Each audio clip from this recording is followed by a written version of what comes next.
There you go. Hey, Damian, what's up? Yes, sir. Not too bad yourself?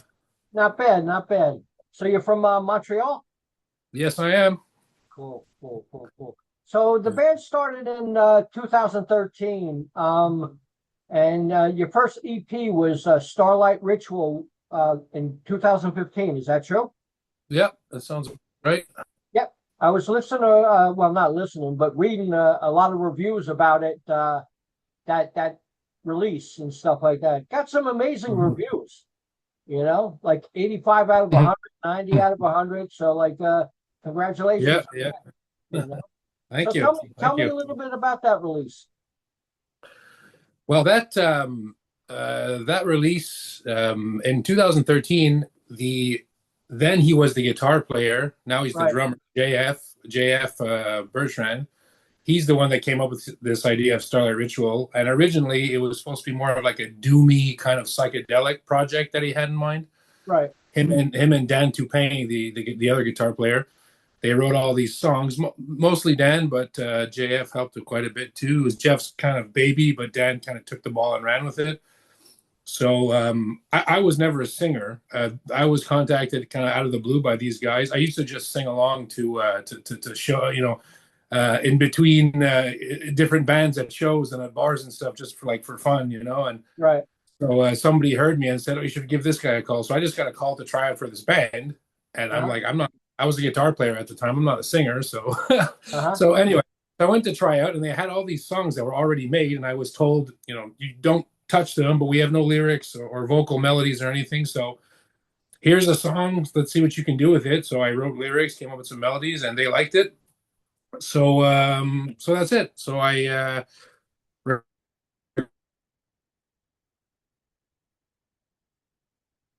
on the music. It was people liked it though. It was kind of songs, kind of a little progressive, stoner, doomy, a lot of like Sabbath influence and stuff like that. So it was fun. Cool, cool, cool. And I then did that 2006, 2016, Age of Universe came out, and that was an EP too, and that did Yeah. well too. Yeah, yeah, that was we had some release here. We had another label in France that put it out. It was just on a set. It was just two songs, well, three songs, two originals and a cover. And that was kind of more the direction that we stayed in, the more like hard rock, heavy metal, Right. Black Sabbath with Dio kind of stuff. Yeah. So Cool. yeah, it was fun. Right. We got to record a lot of that stuff in a really nice studio too, owned by the drummer of April Wine. Mhm. So the Canadian rock band April Right. Wine. Uh-huh. Uh, so we got to record those first two EPs in that studio. So we're pretty stoked about that. Cool, cool. And then Mm. in 2021, Sealed in Starlight, which was your first full-length release. Um, Mhm. I mean, that first release seemed like it did fantastic, actually. I read some 100 out of 100, 95 out of 100. So tell me about that since it's so successful. Well, that songs there, we had been working on them for about five years or more. Uh-huh. To Right, be written in 2013, 2014.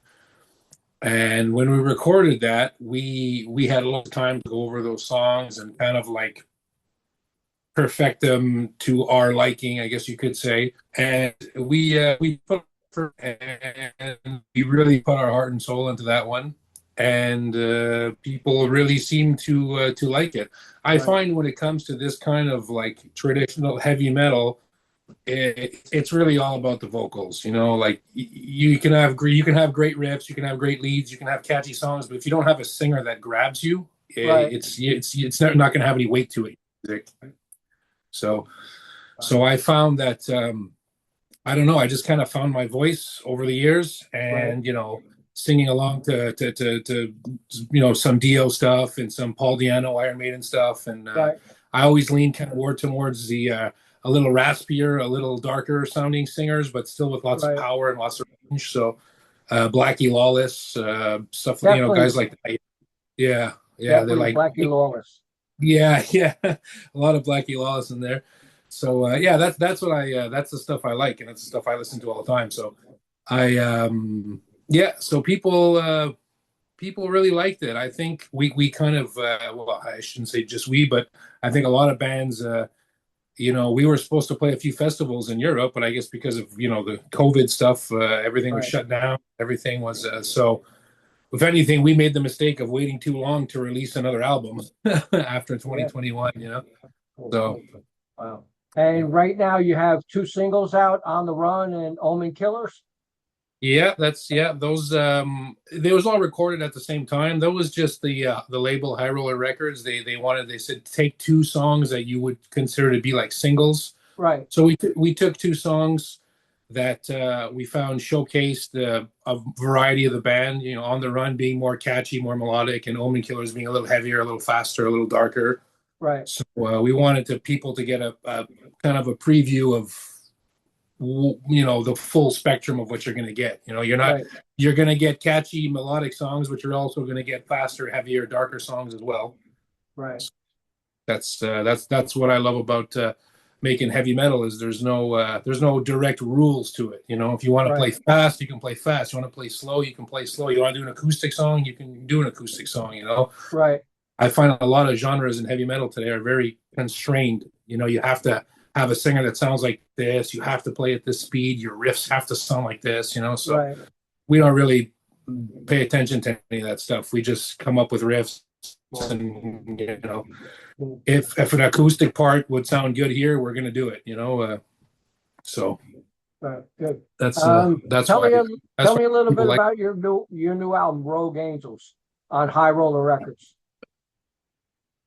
Yeah. Well, originally we were on Temple of Mystery Records, and Uh-huh. I think, if I'm not mistaken, that label was sold by the owner. Right. And we had noticed that High Roller was already selling our first album, Sealed in Starlight. Right. So we had already recorded the album, and we're in the process of mastering it ourselves. Right.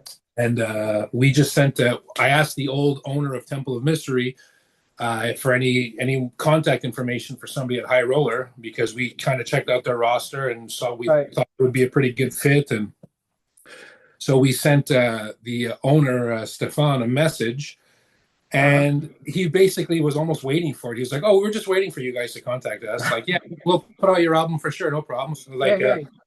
they're like, "How much do you need for it?" I'm like, "Well, it's actually already done." They're like, "Oh, well, even better." Yeah. Yeah. Yeah. They Wow. ended up cutting us a nice check anyway, Uh-huh. but yeah, the fact that it was already ready and in the process of mastering, he said, "Well, we'll finish mastering it and send it over, and if we have any tweaks to do, we'll do some little tweaks on our end, and we'll get it out by October." And this was uh, Wow. all this happened, so, Wow. pretty Do quick. you, Yeah. can you tell me anything about the band members? Yeah, well, we used to be a five-piece band. Right. We used to have the two guitar players, Dan and JF, and we used to have a bass player, Matt, and drummer Lee. I started this band over 10 years ago, and it's changed. So the two guys, the original bass player and drummer, kind of just anymore and wanted to pursue other things. They led on their own path, and we didn't stop them. So it was cool. Yeah, wrote all the music and played all the guitar mostly anyway. So I've always been a musician myself. So I was like, yeah, I can play the bass. So when it came to the album, I did the bass and vocals. Dan did all the guitar, and JF did all the drums. Right. And it just worked. It worked really good. Right. Yeah. Right now we're jamming. We have some other guys, another bassist, and another guitar player. They're great. So we might be a five-piece in the end after all, but at the moment we're still just three. And as far as recording goes, it was perfect. But for playing live, it's definitely going to need another guitar player. Oh, cool. Tell me, I know I saw pictures. I'm pretty sure this is coming out on vinyl, multicolored vinyls and stuff like that. Yes, correct. There's three different vinyls. There's a regular black vinyl. there's a gold colored vinyl, and there's like a blue splatter vinyl, like blue with like purple splotches all over it. Right. It's it's also on cassette and CD also. Uh-huh. So yeah. Are you happy it's coming out on vinyl? I think vinyl is cool. I've always been, I'm in my 40s, so I can remember growing up listening to my parents, some of their 8 tracks and records, and I always just enjoyed the whole experience of it, Right. and I just think what I do like about vinyl is I've always been a fan of physical media to begin with. I Right. like reading the lyrics as I'm listening to the music, and I like to know the Me guys' too. names and the bands, and Yeah. these guys, they recorded at this studio, and it was recorded in this month of this year, and so I kind of like to know that info. So on vinyl, you get nice big full color, inserts and stuff like that. Right. So I always thought vinyl was a cool format. Um, yeah. Heavy metal and vinyl is kind of pretty synonymous. You get a lot of even younger people that were born in the 2000s that love vinyl and collect vinyl, and Right. it's kind of one of those things that just goes really hand in hand with you if you want to play a kind of traditional, old school style of metal, I suppose. Right. Yeah. The only Mhm. thing you got to track down a record player. You know. Uh, well, they do sell a lot. I noticed a lot of these record stores now, they sell kind of like this all-in-one like record player with Yeah. speakers That's what built I in got. kind of thing. Yeah. Yeah, yeah, yeah. I'm lucky. I have all my parents' old old stereo equipment from the all this old like Technics stuff from the 80s. Yeah. Yeah. Like Yeah. Technics. The full set, big tower, everything, Yeah. and it still works. It still works great. Once in a while I got to resolder a couple things inside, but other than that, Right. Wow. I yeah, it's hard to beat the sound of a big full sound system with big tower speakers, and Right. so especially for stuff like that's explosive like metal, it's Right. sometimes little headphones they don't really do it. Right. Yeah. Cool. Cool. So when this is released already, right? Yeah, it came out Right. on October 31st, correct. Cool. Cool. So what are your hopes? Have you read reviews?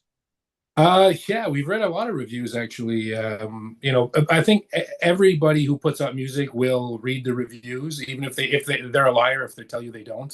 Right. I think everyone's curious what they think about their music.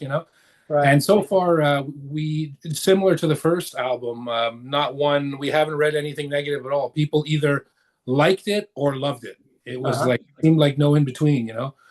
Sometimes we hear, what's a good line we hear very often?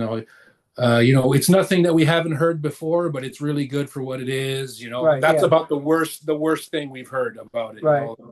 Yeah. Which we're not trying to reinvent the wheel here. We're just trying to, put our, leave our mark on it.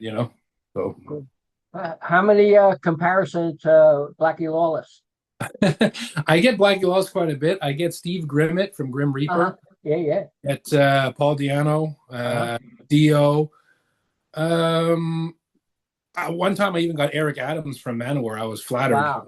Like, wow. To me, Eric Adams is like top Yeah. notch. Yeah. You know, Right. Yeah. operatic even. Like Klaus Meine from Scorpions. I get sometimes too.